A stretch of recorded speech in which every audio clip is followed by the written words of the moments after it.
Hi, everyone, and welcome to another Roofing Contractor Walls and Ceilings Legal Insights Q&A. I'm Roofing Contractor Editor Art Eisner, and I'm very happy to be joined today by Roofing Contractor Editorial Director Rick D'Amato, and our special guest, as always, Trent Cotney, CEO of Cotney Attorneys and Consultants. Trent, as always, glad you're here to walk us through some of the biggest issues facing the roofing and construction industries, whether they're legal or not. There's been just a few minor, news events since we last spoke. None less important or significant than your hometown Tampa Bay Buccaneers winning the Super Bowl. So I have to say, congratulations. Go Bucks. Go Bucks. Just tell us, for all us disgruntled Lions fans like myself, or maybe a Bills fan out there, what's it feel like to be in the hometown winning Super Bowl city? It's good. All those bets I lost throughout the year. That I've got a lot of roofing friends up in Chicago, and we bet on that game. I ended up losing. The money went to the foundation up there, the CRCA Foundation, which is fine. But now I get to kind of rub it in now, so it's well worth it. All right, good to know. Good to know. Well, the other news kind of captivating the nation since then, obviously, the impeachment trial of former President Trump, which resulted in an acquittal, but still a strong rebuke from key Republicans. My question drills down into how this relates to the roofing industry, which historically has shown very strong support for both the GOP and the former president. I'm wondering if you think, will the construction industry be a battleground in what looks like an emerging and continued divided GOP? So, Rick and Art, that impeachment trial was very interesting, and there were no surprises there. I mean, that you knew that was probably going to happen. I honestly expected a little more theatrics and a little more playing it out a little bit more, but I don't think the outcome was really, suspect. So as far as how this affects the industry, my biggest concern is not whether or not the roofing industry will be polarized within the GOP. Like, I think that there are pros and cons, depending on whether you are pro-Trump or maybe more a moderate Republican, depending on what your key issues are. So, for example, immigration was fairly tough under the Trump administration. That's one thing that, depending on where you're at, it could potentially affect you. What's interesting, though, is that this impeachment trial, even though it wasn't overly lengthy, it did delay something that was really big for construction, and that is the Build Better plan that Biden had suggests that he start getting some infrastructure out there. The Build Back Better plan. And the idea behind this is it was $2 trillion that's going to be dumped into infrastructure improvement, not just commercial, but the goal was to try to tie some residential into that as well. That's going to be pushed off now. And I think we might still see something like that in the spring. But really, that's kind of what I took away from this, is that to me, it was a political distraction. And I think there are more important things that we as an industry need to be focused on right now. Namely, getting this infrastructure bill out there to, get more work available for roofing contractors and those in the walls and ceilings industry. Wow. So what about in terms of the approach to how the roofing industry and construction industry now lobbies on Capitol Hill, and the importance of really kind of knowing your audience, given what you just talked about? Mm-hmm. So yeah, it is, and I've joked around before on this. I'm a point A to point B kind of guy. You guys know me, right? So politics is not that way. It's just not. It's like a fluffy cloud, and you've got to figure out, where you can attack, right? So we had a great game plan together last year that we helped implement. The Department of Labor Secretary last year, Secretary Scalia, was very favorable to construction. And we were able to make a lot of good gains, a lot of good policy decisions. I was really liking what we're seeing.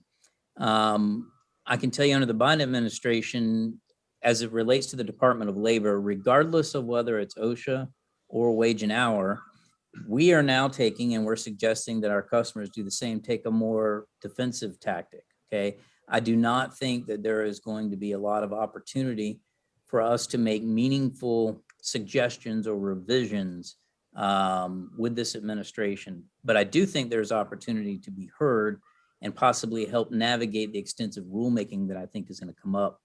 Where I do think that there is some, silver lining to it is the immigration policy. I mentioned that before. I really think that this is a chance for us to create some favorable immigration paths for people to get into the industry and show them that path to citizenship.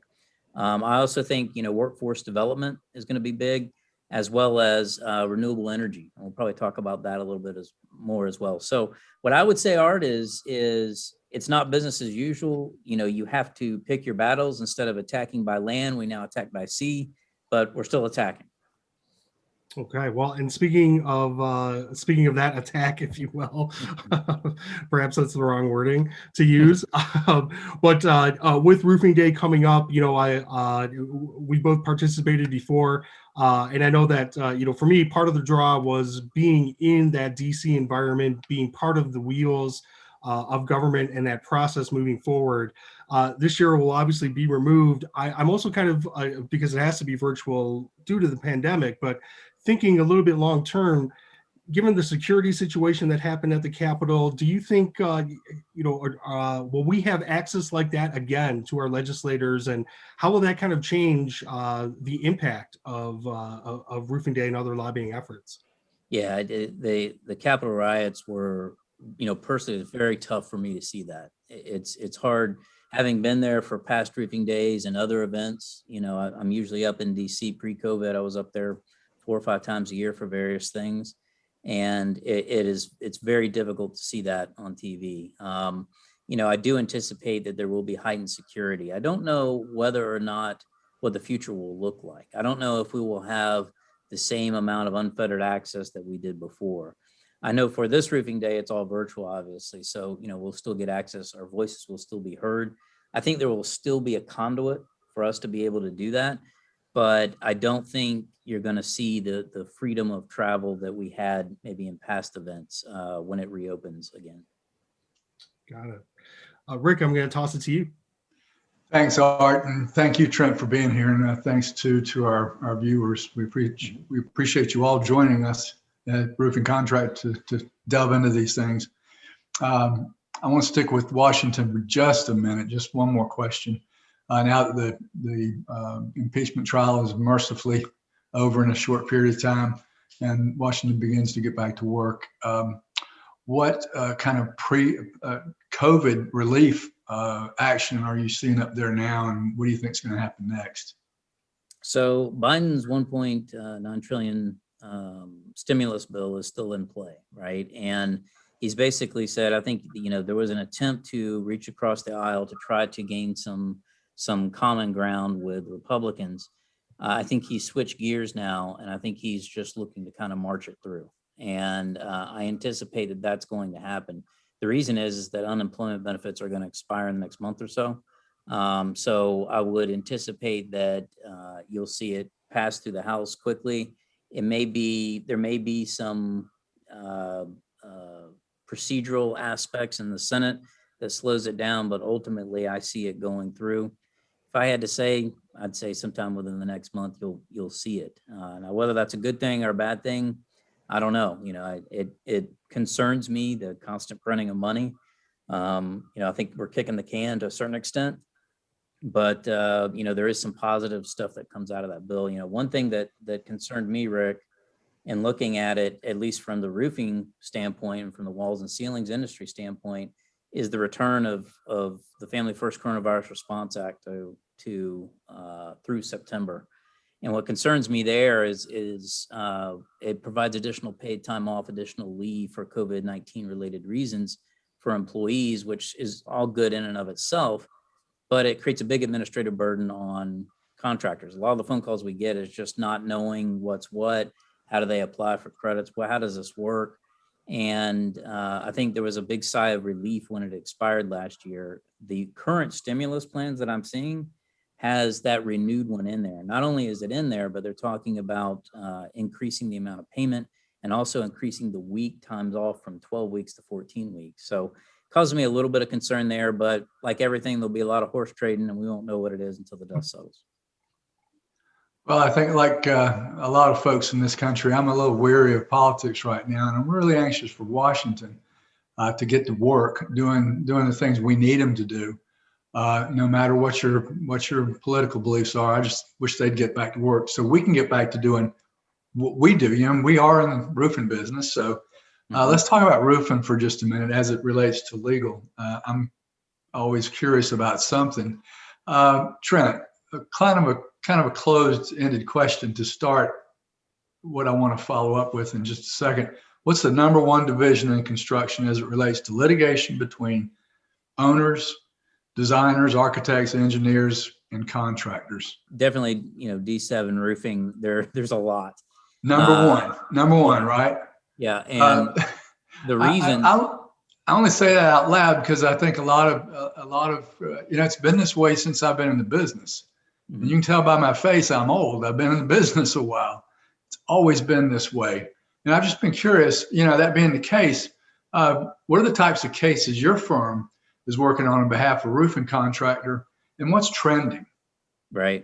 So as you guys know, we're a data-driven company, right? I look at the data every Monday, and from that, I give action items to our various divisions, our marketing, wherever else, so that we stay on top of whatever the current trends are. Our litigation is ticking upwards. We are rapidly approaching, we might even be at as of today, but as of Monday, we were at 396 active litigation cases or in arbitration. I consider it a different venue, but basically the same thing. And the majority of those cases, these are cases that involve roofing contractors, and either we're prosecuting claims or we're defending claims. And by a long shot, the majority is scope of work related, and there's a lot of delays in there. The stat on delays is continuously increasing. I believe, don't quote me on this, but I believe it was about 42% of those cases involve some kind of delay claim or delayed defense, and just a lot of scope of work related issues. That's why I'm constantly advocating for, making sure that you take time to really drill down in your scope of work. There's an art to estimating. There's an art to bidding properly, to not just look at the legal, but to understand what's in your contract and what's not in your contract, and make sure that you put that down there. So what concerns me is this trend upward, okay? And the industry itself has been very strong, and that's a good thing. But when I start to see this uptick, a lot of it is driven by the fact that the money is starting to dry up on the higher end, right? It's starting, the developers, the owners, and that's usually what causes these types of claims, right? I mean, sometimes they're legitimate. I mean, don't get me wrong. Of course, I'm biased to the roofing contractor, but at the end of the day, that's how litigation increases, is because money solves all problems. Okay, when the money's not there, there's a lot more problems, and that's what I'm starting to see. I wouldn't say yet that there's a direct correlation to that, but we have had a marked increase since January 1. I mean, it's gone up significantly. Like I said, we're approaching 400. So that to me is significant. Well, I want to straighten one thing out. In those years, the years that I've been in the business, a lot of claims against roofing contractors and manufacturers were related to system failures. And I really don't have a sense, I haven't for a while, this has been the top issue. How do you see that as it relates to the number of lawsuits? Yeah, so there is a fair amount of, just to put it in general terms, I think your term is a good one, system failure, without saying whose fault is whose. And oftentimes, everybody gets dragged into the soup bowl. You end up being all in there, and everybody's pointing fingers at each other. I'm a big believer in trying to fly in the same direction to the extent that you can.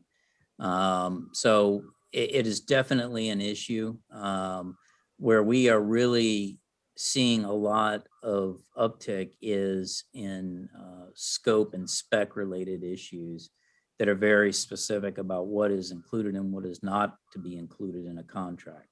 So while there are roof system failures, that may be design, maybe manufacture, maybe install, as there's there's always going to be issues, right? Where we're seeing the biggest growth are in these types of claims saying, this contract included X number of penetrations. Why didn't you include this in your bid? Ambiguities in contracts, drainage related issues, who accounts for drainage, moisture content and decking replacement related. It's all scope related. So a lot of the stuff comes out of there, and where it ends up being a problem is in refusal to pay for change orders or in requests for information that have been denied from architects or engineers, that kind of thing. And that's the trend that I'm watching closely, because oftentimes in the past, in 2009, 10, 11, I remember seeing these claims uptick, right? And the reason is because the money had dried up. So they're coming up with whatever they can to try to keep that extra payment from, skyrocketing. So we're watching this closely. Obviously, 2 months is not enough time for us to really gather the kind of data that we need to say, okay, this is a definite trend. But if this continues for another 2 months, then I'm coming back to you guys and I'm saying, look, here's what's happening, writing's on the wall. I think this is a significant issue. Well, it's always, at least in the back of our minds, always something that if there's something trending, we need to tell our readers and viewers about it. And you mentioned moisture in decks, specifically moisture in concrete decks. Does that continue to be an issue that you see? It is to a certain extent. You can usually spec around that to where it's not going to be an issue. There are techniques that can be used to where you can take that problem out of the mix altogether. But not altogether, but you can help remediate it. The bigger issue that we're seeing is when architects or engineers insist on a certain type of system that may not be appropriate for that type of roof deck or that type of geographic area. So we're really having to get in the weeds on it. This is not roofing litigation 101. This is a 301 type course, and it really is getting into the complexities of it. But through that, I think what we're able to kind of see is gather a lot of different expert level data that's giving us valuable information that we in turn can then use for the industry overall. So that's kind of how I look at it, is every single litigation that we have, every single arbitration we have, it gives us a chance to really see what's going on out in the field and how it worked or how it failed. And that is valuable information because it allows us to kind of make sure we're addressing certain issues in contracts or advising certain contractors on the back end after we see stuff. Of course, one of the hobby horse I've been riding for several years now, and probably will be until I'm gone, is workforce development. And part of that is training, bringing new people into the business. And the install piece always is going to become one of the things that becomes an issue there. As it relates to system performance, liability, how important is workforce development and really in training the installers when it comes to you facing Mr. Plaintiff in the court? How important is that? Critical. It's absolutely critical. I mean, it is, for the listeners that are listening to this, most of you are probably similar to me, where you're a business owner or you may be involved in the business aspect of it. You may be on the roof, you may not be, but for the people that are actually installing, that is where the rubber hits the road. And that's not just with litigation, it's with OSHA, it's with everything. So properly training those people, investing in those people and the equivalent of an apprenticeship so that they understand how to install, they understand the business aspects of it, right?